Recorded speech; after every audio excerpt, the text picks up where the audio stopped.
It's been 12 years now since this thing hit mainstream, and they're still cynical and they hate it because it's a system change where they were the gatekeepers of knowledge. And now we've just basically decentralized it by a bunch of apes on the internet around on Twitter. And it's like, well, where is our place in a DeFi world? You know, their complete worldview, The Economist and the FT, is basically collapsing around them. So here's this big wealth generating machine, the fastest growing asset, the best performance of any asset in history, keeps going. We get to 100 trillion within 10 years. So we're only 3% of the way there. Think of how much wealth this is going to generate for humanity. What? I'm saying $97 trillion. Let's assume you think, and probably rightly so, Raoul's an utter moron. I'm going to halve it. That's still 50 trillion, which is 100 years of value accrual of the S&P 500.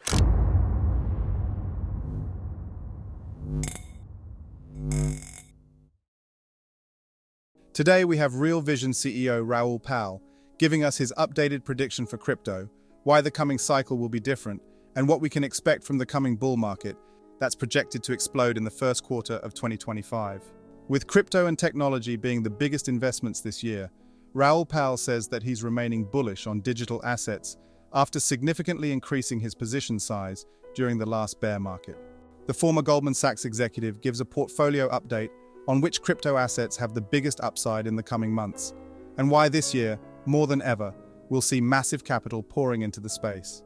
With major pension funds and institutional investors on board for the coming cycle, Raoul Pal predicts that crypto is on track to be a $10 trillion digital asset class.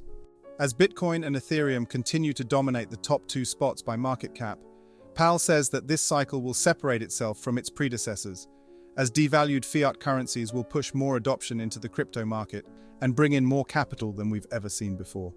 I'm very overweight Solana because I could see it survive the worst nuclear winter, and the developers were very active, the community was very active, and then they made some big tech breakthroughs with being able to mint 1 million NFTs for $100, and then Fire Dancer, which kind of changes the entire game again in terms of speed and cost.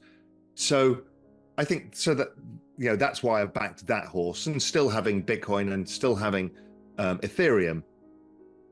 And then there's a bunch of new stuff, out of Sui and Sei and Polygon, and there's just so many things. And the answer is I don't know. It's difficult. That's one of the reasons I set up the asset management business I've got, Exponential Age Asset Management, was because this bit is difficult. It's easy to own the top 3 or 4 and not it up. It's very difficult to choose the winners unless you're in it all day, understanding everything. And so the idea I had was to start an asset management business that just invests in crypto hedge funds. So it's a fund of funds. So they actually are doing the work to find that, because otherwise it's actually really difficult to do. Again, we've all got proof in our wallets that we thought we were onto the next big thing, and it wasn't. But in terms of, is it a winner takes all? I just think we can't tell. I doubt it.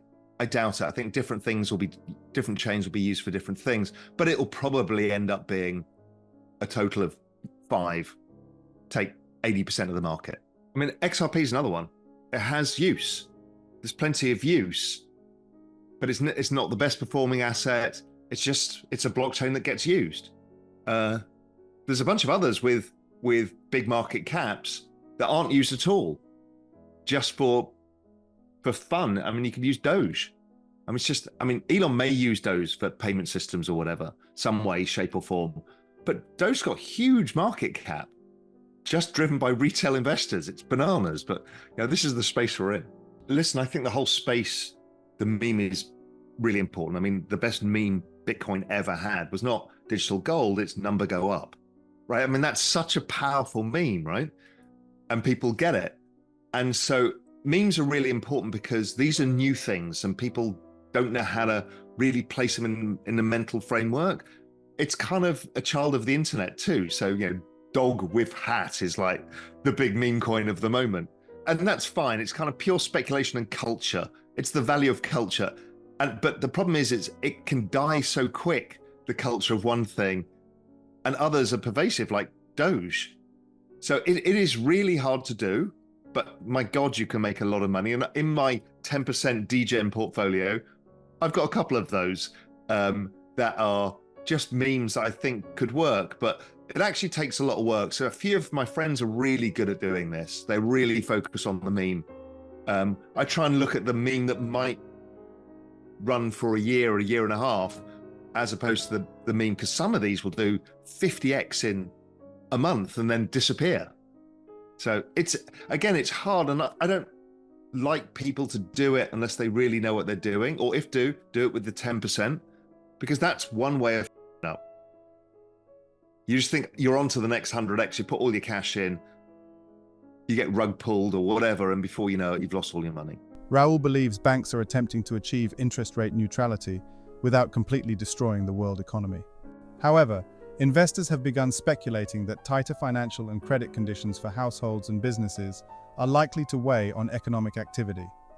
Raoul looks at what economic indicators we can expect concerning inflation, the stock market, and the potential impact of cryptocurrencies on the global monetary system. I'm starting to get phone calls, which is interesting, right? Once you start to get the phone calls, because there's a bunch of them that deep in the space, like Alan, he's deep in the space. A bunch of them have people who are already operating, this bucket for them. So, they're always around, the Paul Joneses and the Stan Druckenmillers, they'll be periodically in and out. They're agnostic. They get it, but they're traders. You've got the Lewis Bacons of this world who have teams of people doing stuff, as do a bunch of them.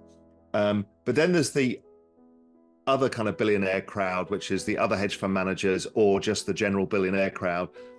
And a lot of them came into it for the first time last cycle, had their mettle tested, were like, God, this is not easy, but I know they'll be back.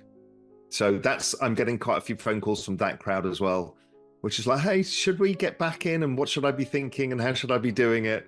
What does this all mean? So I think that they'll all be back in. And I think this time around, they'll stay, because now they understand it. You've got to go through a cycle to understand how this asset works. So I think they'll stay this time around, and they'll figure out how to deal with it.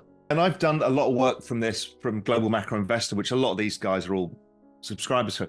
And I've basically proven that crypto is a macro asset. It's driven by the same forces of liquidity. And you relentlessly show that there's a narrative, which is like, this is funny internet money, blah, blah, blah. And you show them it's exactly the same forces. So you can use global M2 or liquidity, whatever thing. And then you start proving, okay, how do you use the same macro tools and chosen different assets? What are the outcome? And you find that even on a risk-adjusted basis, crypto is like 5 or 10 or 20x better. It's like that. I think you tweeted it out as well. Fidelity put that hilarious scatter plot of risk rewards of all the assets, and all bottom left. And then you kind of don't realize, but you have another look, and right up at the top right is Bitcoin. I think the main driver of this whole space in terms of private capital has been family offices, because they don't have a mandate. They can do what they want. So we've seen and continue to see the family offices drive the VC business and the hedge fund industry. The institutions are still few and far between. The guys at Texas Teachers, there's only a few that have really allocated. Nobody's done a big allocation. There's a lot of noise that the Middle East is doing stuff, but I don't see many people actually coming back with tickets. So I think that's still to come. It feels that, because if you think about how the world works, even when we look at from XPAM, the hedge fund side, none of the hedge funds are on like the Cambridge Associates platforms and the big platforms. They just haven't done crypto. So the traditional way of some giant pension fund going to Cambridge Associates, finding what the right hedge funds are, and having Cambridge do the due diligence and then allocating doesn't exist right now. So they don't really have a way of doing it unless you've got some sort of pioneers within the shop itself. So it still feels like the major institutions of that type. We'll see more this time around. We saw a reasonable amount last time. We'll see more this time around. It's probably the cycle after that. I think the ETF is a good thing, because I know there's a lot of rogue fund managers who know that they can hoodwink the risk manager by saying, I've just got an equity. It's called IBIT, it's an equity, you don't know what it is, and it's Bitcoin, right? They will do that. There'll be a bunch of people who do that, and eventually they'll get the mandates to do it properly.